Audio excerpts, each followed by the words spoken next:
Ever since I did the video about basically Tanjiro staying a demon or staying the Demon King, I was thinking, what would have happened if Muzan actually survived the final battle? And it got me thinking, there's kind of a couple ways that this could go, but one of them actually kind of bleeds into the other, well, what if that I did.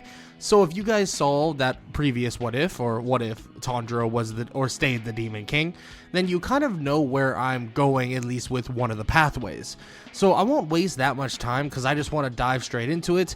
So let's start exactly where, well, it would start. In the very beginning, Tanjiro would basically be fighting or defeating Muzan, and we know that Muzan basically becomes a giant baby. He's trying to survive, allow himself to live through the sunlight and possibly escape, and one of the ways to actually do this would be to allow him to escape. Maybe there's a drain pipe, maybe there's something very, very, very deep beneath everything, and he's kind of sneaks through it, and a piece of him, just a small piece, is able to actually go through one of those pipes. And this is just one of the pathways.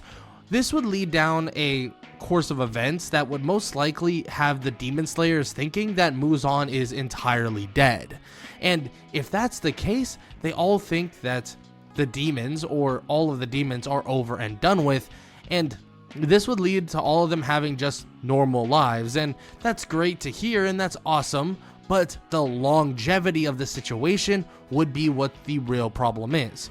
Tanjiro, Kanao, Inosuke, Zenitsu, Nezuko, all of these people wouldn't have to deal with the aftermath of the situation, but everybody else will have to deal with it later on, and this could honestly lead into, ironically enough, another what if that I've done before in the past, and that's if the demons were in a futuristic society.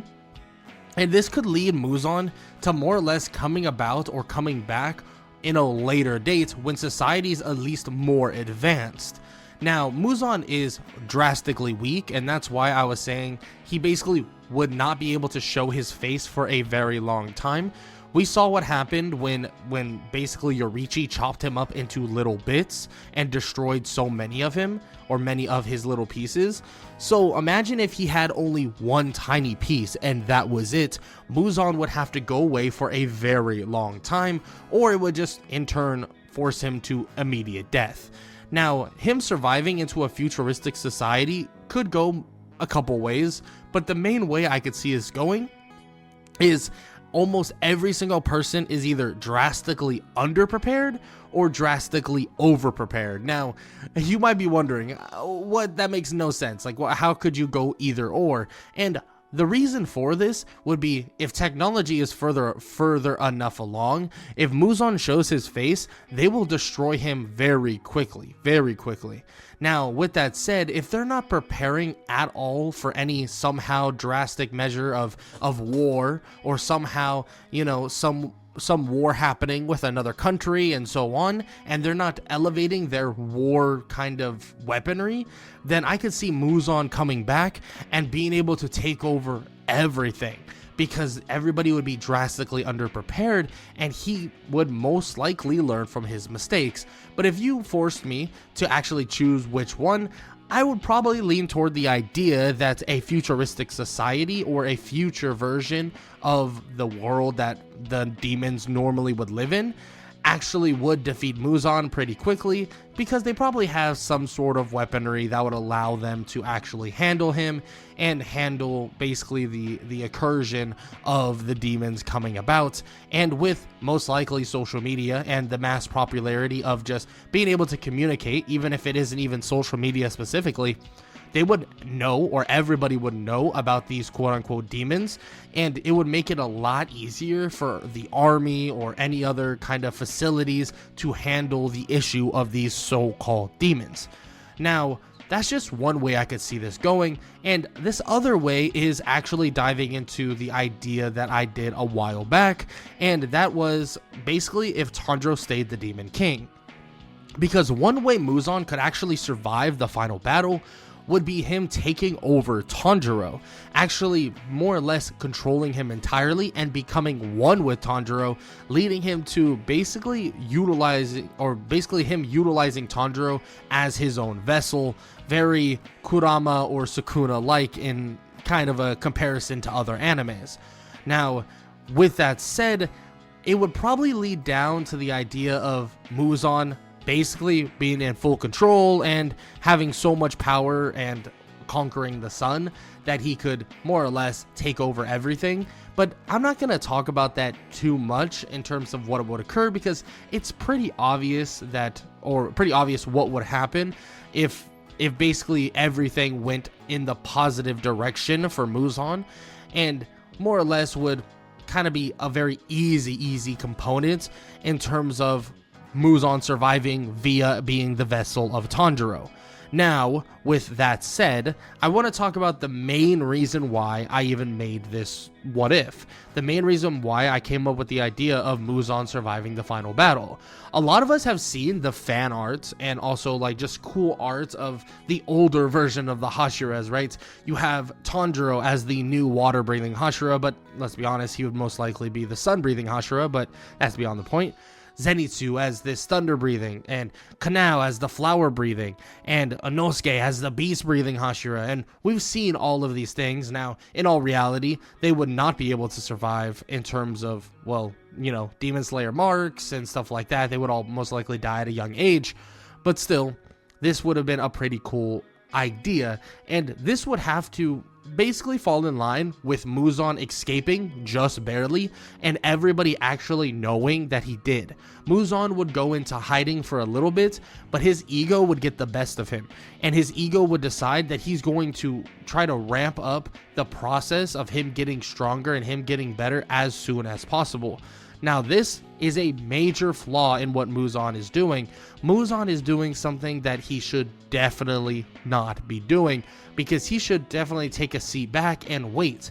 But at the end of the day, his ego is actually getting the best of him at the moment, because the last person that actually put him in such a critical situation was Yorichi himself, and he believes to his core that none of these people are on the level of Yorichi, which it is true, none of them necessarily are, but he also is kind of underestimating what these people or what these Demon Slayers are truly capable of, and he thinks that they just got the jump on him, that there's no way that he's going to lose again, and that there's no way he's going to allow them to basically show him up, which this is a horrendous idea. I want to make that very clear.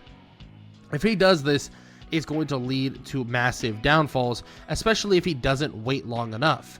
But nonetheless, we would be basically moving into an era of Tanjiro and all of his so-called friends like Kanao and Zenitsu and Inosuke and all of them becoming next level Hashiras, right? Surviving, you know, let's say out of miracle practically, because of the Demon Slayer mark is supposed to kill them at 25, but they would be probably around 21 and they would be creeping up on the end of their own lives. But still, they are Hashira, probably very well trained Hashiras, because they know that Muzan is still out there. They know that Muzan is still lurking in the shadows, so they continue training as many people as possible. And since a ton of them still have Demon Slayer marks, and since Tanjiro is fully equipped in terms of sun breathing, they get a lot more sun breathers just in general. Yes, there's going to be quite a few Demon Slayers that don't know how to use sun breathing, but since Tanjiro knows how to use sun breathing, everybody that has the potential of using it would begin to use it and would learn how to utilize it, creating kind of this whole lineage of brand new Demon Slayers that are absolutely on the next level, the next basically echelon. And if Muzan decides, well, I'm going to still try to take them down after a certain amount of time, maybe when Tanjiro and them are around their mid-20s and pretty close to 25, so basically pretty close to the end of their age of death, and he decides, well, I'm going to now make my move with brand new demons, it would be pretty difficult. There's no way around saying this, but as long as the Demon Slayers are prepared and they have the cure on hand, it would be a pretty easy fight overall. They've seen Muzan, they know Muzan's weakened, and on top of that, all of the strongest demons that spent decades getting stronger, people like Kokushibo, people like Doma and Akaza, they no longer exist. They're dead. So the fact is, there's no way that Muzan has demons that are far enough or strong enough to even compare to these Demon Slayers and also the Hashira, especially because the Hashira are on a totally different level now, and the Demon Slayers that are following are all awakening, or slowly but surely awakening, Demon Slayer marks, and that would make it so their levels would be even more powerful, and this era of Demon Slayers would actually be insanely strong. Now, I know what some of you guys are thinking. Tanjiro and them were so badly injured and so on, and I'm with you on that. Tanjiro was messed up, but there is no way around the fact that he would probably still be a quote-unquote Hashira for a while and continue training and try to utilize his body to the best of his ability, even if he can only use one arm and has one eye basically missing. Same thing with Kanao being practically blind, but would still be extremely strong if they continued with their training and continued sharpening their tools, especially over massive amounts of years. And I want to make this clear as well. This is something that isn't really talked about in Demon Slayer itself, and you actually have an anomaly in Mitsuri, who is more or less extremely strong, like one of the strongest in terms of raw strength of the Hashira, but she's actually of female genetics. And that's just my nice way of saying that natural female genetics aren't made to be extremely strong. So that's the main reason why people, or a lot of people in Demon Slayer, men, like weird men, I'm not gonna lie, didn't want to marry her, and it's because she was so powerful. But in the course, or in the case of men themselves, especially like Tanjiro and them, they were not of prime age. They were not of adult stature and of adult strength. Think about Inosuke, Zenitsu, Tanjiro. They didn't even come into their adult bodies yet. So that would even help them drastically as much as well, because their adult bodies could take more punishment, could take more growth, and on top of that would have more muscle growth because they're now peaking at their age. That's something that isn't really talked about in the anime, but an older version of Tanjiro, and I don't know if you guys have seen my YouTube short on Muchiro, but if you gave them more time, then they would be even more powerful, because they weren't even close to their peak physical age, and they were still able to basically combat some of the strongest demons and basically keep up with some of the, well, most high level Hashira who were grown men, or grown women, excuse me, you know, a little bit of both. Now, with all that said, this final way that I'm talking about now is the death of Muzan. Muzan and his ego would lead him down the path of trying to kill the Demon Slayers, even though he is not ready and needs far more time to recover and gain more demons that are of high stature. And it would lead to the Hashira and the brand new Demon Slayers that have now basically integrated themselves within the Demon Slayer Corp to basically kill Muzan off finally and permanently, and now the official peace of the entire world has now commenced among them all. I would love to hear what you guys think about what would have happened if Muzan survived the final battle. Maybe you even have another pathway in mind that you thought I should have talked about, and maybe you have another pathway that you would love to talk about in the comment section below that could lead to Muzan surviving even longer, maybe winning, or maybe even more or less taking over everything. Let me know in the comment section below. I would love to hear it from you guys, and I hope all you guys enjoyed the video. As always, leave a like, leave a sub, comment down below, all that good stuff, and I hope all y'all have an amazing day. Later.